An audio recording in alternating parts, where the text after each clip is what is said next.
Hello everyone, my name is Arzu Kakkad and welcome to Sri Ram's IAS platform. Let's start with today's session where we'll cover these articles. हम आज बात करेंगे gulf of Oman के बारे में, map based है. Cooking coal के बारे में, GS paper 3, paper 1 as well. सारे प्रीलिम्स के पॉइंट ऑफ व्यू से तो हैं ही सही. Emission gap report paper 3, G20 pandemic fund paper 2, paper 3 both, and India Germany bilateral relations GS paper 2 IR से लिंक कर सकते हो. And you can look into map Germany के बारे में, कहाँ पड़ता है और ये सब चीज़ें. बट मैं आपके साथ ज़्यादा इसको पूरा आर्टिकल मेंस ओरिएंटेड ही रहने वाला है.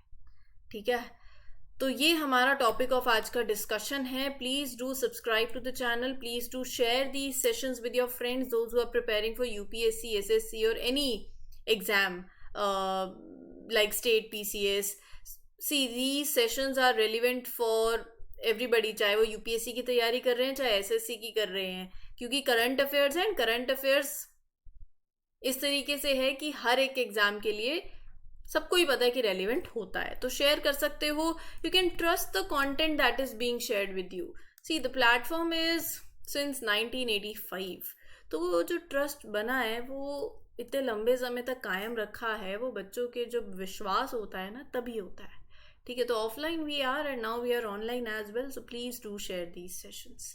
शुरू करते हैं. आज का पहला आर्टिकल आपके स्क्रीन्स पर है. सऊदी अरेबिया और Iran, both of them have historically been rivals in the Middle East. We all know that. And now they're beginning to work together now more closely. So recently they conducted joint naval exercise in the Sea of Oman. That is why we'll discuss Gulf of Oman, because they had this exercise, naval exercises both conducted in the Sea of Oman, right? Obviously पहले rivals थे, अब ये कर रहे हैं. They are showing कि it is showing that they are improving their relationships, they are moving towards cooperation rather than conflict, right? तो regional stability भी आएगी, cooperation भी और होगी on certain security interest as well that are shared among both the countries, nations. तो Gulf of Oman दिख गया map में, बॉर्डर्ड बाय, आप देखो ऊपर पाकिस्तान भी पड़ता है, ईरान भी पड़ता है नॉर्थ में, वेस्ट में यूएई पड़ता है, ओमान पड़ता है साउथ में, right? Muscat, the capital of Oman, it lies on its coast only. ठीक है. Now this gulf you see, it is around 320 kilometre wide and it is 560 kilometre long. यहां आप देखो स्ट्रेट ऑफ हॉर्मूज है. The gulf it is near the straight of Hormuz, आप देख सकते हो वहां it narrows to around 56 kilometre. अगर मैं एंशिएंट टाइम की बात करूँ ना, अगर आपने पढ़ा हो, so it was a key route for trade between India, Middle East and Mediterranean regions. Even today, the Gulf plays a very vital role for shipping oil from the Persian Gulf to the rest of the world. यहाँ पर आपको major ports भी आपको मालूम होंगे. सुल्तान कबूस in Oman, Chabahar port पड़ता है Iran का. इधर देखो, ये रहा आपका ग्वादर पड़ता है, राइट? सो ये भी इंपॉर्टेंस है. अच्छा, ये सारी बातें ना लिखी हुई हैं, यहाँ देख लो आप. Gulf of Oman is also known as Gulf of Makran, is the western extension of Arabian Sea, lies in the Middle East. Entrance, it forms the Persian Gulf के लिए सिर्फ एक यही एंट्रेंस है फ्रॉम द इंडियन ओशन, और ये gulf connect करता है अरेबियन सी को with the straight of Hormuz which then empties into the Persian Gulf. या मैप में देखो ना, सारी चीजें मैप में लिखी हुई हैं. ये आपका अरेबियन सी है, ये गल्फ है, ओमान है, और इधर स्ट्रेट ऑफ हार्मूज और इधर फिर पर्शियन गल्फ. तो यही वो बातें कर रहे हैं. और ये मैंने आपको बताया ही है कि एक ancient trade route, it was a part of this trade route linking the Arabian sea to the Persian gulf, right? तो जोन जोन सी कंट्रीज को बॉर्डर लग रहा है, Pakistan, Iran, Oman, UAE. Capital जो है ओमान की वो इसके मतलब it is located on the coast of the gulf also. और यहाँ पर आपको काफ़ी ये लेंथ और जो विड्थ है पूरी इसकी वो मैंने आपको बता ही दी है। एंड कुछ आइलैंड्स हैं, अल-फहल आइलैंड और gulf of Oman include this, Sheytan island, Sawadi island. तो ये कुछ आइलैंड्स हैं जो यहाँ पड़ते हैं, आप इनको मैप में लोकेट करेंगे। पूरा पूरा मैप है, नथिंग एल्स। एटलस खोलो, लोकेट करो, देखो, और इसको सिर्फ और सिर्फ याद करना है कौन कौन से पोर्ट्स हैं। और ये सब मैप में एक बार इनकी लोकेशन देखो, छबार पोर्ट कहाँ है, right? Please do look into the map. 1/3, roughly 1/3 of the world's oil is exported by the Strait of Hormuz and the Gulf of Oman। यहीं से ही लगभग आप लगा लीजिए 1/3 विश्व का, पूरे वर्ल्ड का जो ऑयल है वो यहाँ से एक्सपोर्ट होता है। पॉलिटी के सेशंस हैं प्लेटफॉर्म पे, कोई भी दिक्कत आ रही हो you can refer these sessions. Playlist available है, स्पून फीड सेशंस भी हैं जिसमें अगर कोई सिंगल करंट अफेयर के टॉपिक पे दिक्कत आ रही है तो भी आप देख सकते हो। अच्छा, एक चीज़ कर दे, चैनल को सब्सक्राइब कर दो ताकि जब भी कोई भी सेशन आए आपके पास नोटिफिकेशन आ जाए। दूसरा, please mark your attendance bye liking this lecture, very important. Comment से अगर सेशन अच्छा लगता है तो मार्क करो ना। एंड कमेंट सेक्शन आपके पास है, डू शेयर योर फीडबैक्स, कैसा लग रहा है session. And I do read your comments, मैं देखती आ रही थी that you were liking these sessions, right? Number of comments I used to read of every aspirant. So जैसा भी आपको लगता है, genuine feedbacks, do share it and do share the sessions with the friends also. अगर अच्छा लग रहा है तो क्यों ना शेयर भी कर दें, ठीक है? ये 2-3 चीज़ें हैं, कर दिया करो, मुझे भी अच्छा लगेगा। India's cooking coal imports for the first 6 months of the current fiscal were at a 6-year high at 29.6 million tons, with shipments from Russia witnessing a rise of over 200% during this period। क्या कह रहे हैं? Simple सी बात है, वो कह रहे हैं कि India imported a large amount of cooking coal। सबको पता ही होगा cooking coal mainly steel production में यूज होता है, मेनली। तो अप्रैल से सितंबर के महीनों में India imported the large amount of cooking coal and it reached a 6-year high of 29.6 million tons. तो मतलब कि there is increase in India's demand for cooking coal as compare to previous years. और major portion जो import हो रहा है वो हो रहा है फ्रॉम रशिया, राइट? बहुत से रीजंस हो सकते हैं इसके पीछे, ट्रेड रिलेशनशिप दोनों देशों की, एडवांटेजेस भी हो सकते हैं, अवेलेबिलिटी भी हो सकती है, हम उसमें नहीं जाएंगे। हम कुकिंग कोल के बारे में बात करेंगे। कुकिंग कोल को मेटलर्जिकल कोल भी बोला जाता है, जिसके अंदर हाई कार्बन कंटेंट होता है, more carbon, less ash, less moisture than thermal coal, जो कि इलेक्ट्रिसिटी जनरेशन में यूज होता है। So this, see when cooking coal is heated ना, हाई टेम्परेचर पे आप इसको हीट करते हो, इट टर्न्स इनटू कोक,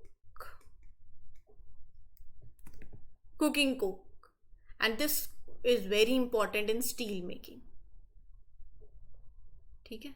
तो cooking coal is essential for making steel and is one of the widely used materials in construction, in manufacturing. अब steel production में, in the production of steel, ये मैंने आपको बता ही दिया है, ये सारी बातें लिखी हुई हैं, मैं आपको समझा देती हूँ, सुन लो। तो in steel production this coke is used in blast furnaces to turn it into iron ore, into pig iron, to turn, basically you are turning the iron ore into pig iron, which is primary form of iron that is used in making steel। तो यहाँ पे Coke क्या कर रहा है? Coke एक chemical helper, एक fuel की तरह लगा लीजिए, that is removing oxygen from the iron ore and helping to maintain the furnace structure, right? तो स्टील, अगर इतना भी नहीं ध्यान आ रहा है कोई बात नहीं, बस ये ध्यान में रख लो कि ये स्टील प्रोडक्शन में यूज होता है। एक टन स्टील बनाने के लिए लगभग आपको 770 किलोग्राम्स ऑफ कोल चाहिए रहता है। आप लगा लीजिए लगभग 70% of the steel that is being made world wide वो इसी तरीके से बन रहा है। ये सब लिखा हुआ है। बिगेस्ट प्रोड्यूसर कुकिंग कोल के हैं China, Australia, Russia, USA, Canada and China is the largest producer by far. ठीक है, आगे बढ़े। अब जब हम कोल की बात कर रहे हैं तो एमिशंस तो होंगे, है ना। बाय चांस ऐसा हो गया कि ये आर्टिकल अगले वाले आर्टिकल से जुड़ा है, पोल्यूशन करा है, तो फिर आगे देखो कितना किया है, कौन कितना कर रहा है, लेट्स सी। ये कह रहे हैं कि अगर इसी तरीके से कंटिन्यू किया ना, जिस तरीके से आपकी करंट एनवायरमेंटल पॉलिसीज चल रही हैं सब ने, कंट्रीज ने, तो वो क्या होगा, it will lead to 3.1 degree Celsius warming over pre industrial levels. ये मैं नहीं कह रही, ये एमिशन गैप रिपोर्ट 2024 का कहना है। ये रिपोर्ट के बारे में पहले बता देती हूँ, फिर इसके हाइलाइट्स कवर करेंगे। ये हर साल रिपोर्ट पब्लिश होती है, इंपॉर्टेंट है। आप अपने मेंस में, आंसर्स में, जीएस पेपर 3 में यूज कर सकते हो डायरेक्टली। ये रिपोर्ट पब्लिश करी जाती है by United Nations Environment Programme. ठीक है, कॉन्टेक्स्ट समझ आया। कॉन्टेक्स्ट क्या कह रहा है कि अगर सब देश इसी तरीके से अपनी एग्जिस्टिंग एनवायरमेंटल पॉलिसीज पे स्टिक रहे ना, और अगर आपने स्ट्रॉन्ग एफर्ट्स नहीं दिखाए to reduce green house gas emissions, so जो ग्लोबल एवरेज टेम्परेचर है it is expected to increase by 3.1% as compared to the levels before industrial revolution. मैं इसके बारे में और बात करूंगी। आपको पेरिस एग्रीमेंट का पता होगा, जिसका एम है to limit the global warming to below 2 degree Celsius, नहीं आइडली 1.5 डिग्री सेल्सियस। ये रहा ना पेरिस एग्रीमेंट। तो एमिशन गैप रिपोर्ट वो गैप हाईलाइट कर रही है between the current policy actions and what needs to be done to meet the climate targets. अगर ये 3.1 डिग्री से वाला इंक्रीज हो गया, it will lead to severe climate consequences, more intense heat waves, C level rise होगा, extreme weather events होंगे, biodiversity loss होगा, there will be greater risk to human health, food, water security. Are you getting my point? ठीक है, चलिए आगे बढ़ते हैं। हाँ, तो ये क्या कह रही है report? See, since 2010, it has provided an annual science-based assessment of the gap between estimated future global greenhouse gas emissions if countries implement their climate mitigation pledges and where they should be to avoid the worst impact of climate change. Simple है, वो यही बोल रहे हैं कि जब ये report शुरू हुई, since it started in 2010, so ये report has looked at difference between the gap between the amount of greenhouse gases that countries are expected to release in the future. अगर आप अपने climate promises follow करते हो तो, और the amount of greenhouse gases that should be released to prevent the serious effect of climate change, right? So basically कह रहे हैं there is a big gap. कोई इसमें ज़्यादा इंपॉर्टेंट पॉइंट्स मैं आपके साथ शेयर कर ही रही हूँ। हर साल ये रिपोर्ट हाईलाइट करती है the opportunities to bridge the emission gap every year. Now with the aim to inform the climate negotiations among the UN member states, this report is launch every year. हर साल ये report आती है आपके पास कि देश आपस में क्लाइमेट नेगोशिएशंस कर पाए। UN climate change conference of the party से पहले ये आ जाती है, सीओपी से पहले। मैंने आपको कुछ दिन पहले ही सीओपी के बारे में बताया था और ये रिपोर्ट अब आ गई है। 2024 की ये जो रिपोर्ट है ये क्या कह रही है? रिपोर्ट का टाइटल है no more hot air please. Urgent message है, if all the countries do not cut their yearly green house gases emissions by 42%, अगर आपने नहीं किया बाय 2030 और 2035 तक bye 57%, it will be nearly impossible to keep global warming within the Paris Agreement goal, जो आपका है वो 1.5 degree Celsius above pre-industrial levels. Strong action नहीं लिया, the world risks reaching levels of warming that will be dangerous to climate, and that will lead to, you can say, dangerous climate impacts. ठीक है. So for the 2 degree Celsius target, reduction of 28% by 2030 and 37% by 2035 are required. कि अगर आपको 2 degree वाला गोल लेना है तो इतनी emissions आपको कम करनी पड़ेंगी. तो यही बोल रहे हैं, अगर ये नहीं किया ना, अगर आप अपने नेशनली डिटरमाइंड कॉन्ट्रीब्यूशंस पे आपने कुछ नहीं दिखाई एनहांसमेंट, तो ये इतना तक बाय द सेंचुरीज एंड इतना टेम्परेचर राइज आपको देखने को मिलेगा. एनडीसी क्या है? National determined contributions. इंडिया के एनडीसी मुझे कमेंट सेक्शन में बताना. एनडीसी वो नेशनल प्लान्स हैं जो कंट्रीज अपडेट करती हैं हर 5 साल बाद to meet the Paris agreement goal of keeping warming below 2 degree Celsius, ideally to 1.5 degree Celsius. 2023 में ग्रीन हाउस गैस एमिशंस बढ़ी हैं बाय 1.3%. पावर सेक्टर ने सबसे ज़्यादा कंट्रीब्यूट किया इसमें, फिर ट्रांसपोर्ट, फिर एग्रीकल्चर और फिर इंडस्ट्री. सबसे ज़्यादा अगर मैं देखूँ ना फाइनेंशियल ईयर 23 में among the major economies, India recorded the steepest increase in the green house gas emissions 6.7%, China 5.2%. तो ये बाकी देशों के भी बता रखे हैं, यूरोपियन यूनियन है, यूएस है. ठीक है. तो ओवरऑल अगर आप देखो तो इंडिया ग्लोबली देखो तो चाइना और यूएस के बाद आता है 3rd नंबर पर एज द लार्जेस्ट एमिटर. जो 6 largest green house gas emitters हैं, they accounted for 63% of the emissions. और least developed countries, they accounted for only 3%. तभी तो बोलते हैं कि ये जो इंटरनेशनल लेवल पे भी इनइक्वालिटी है ना, डेवलप्ड, डेवलपिंग और अंडर डेवलप्ड वाली, ये भी एक इनइक्वालिटी है. और यहाँ पर डेवलप्ड वाले तो कहेंगे हमने तो चलो हम तो डेवलप हो गए हैं, जो आपकी भरपाई ये कर रहे हैं वो उसका क्या? समझ रहे हो बात को? आज सारे आर्टिकल्स आपस में जुड़े हुए हैं. ठीक है. अब बात करते हैं पैंडेमिक फंड की. क्यों बात करनी है? Central government will implement this G20 pandemic fund, जिसका मकसद है to enhance the countries animal health security. Detail में बात करते हैं इसके बारे में. काफ़ी अच्छा आर्टिकल है ये. देखो, Indian government started this G20 pandemic fund which has $25 million to help to improve animal health and to prevent the diseases that can spread from animals to humans. उनको रोकना है. और इन डिसीजेस को क्या बोलते हैं जो एनिमल्स से ह्यूमंस में होती हैं? जूनोटिक.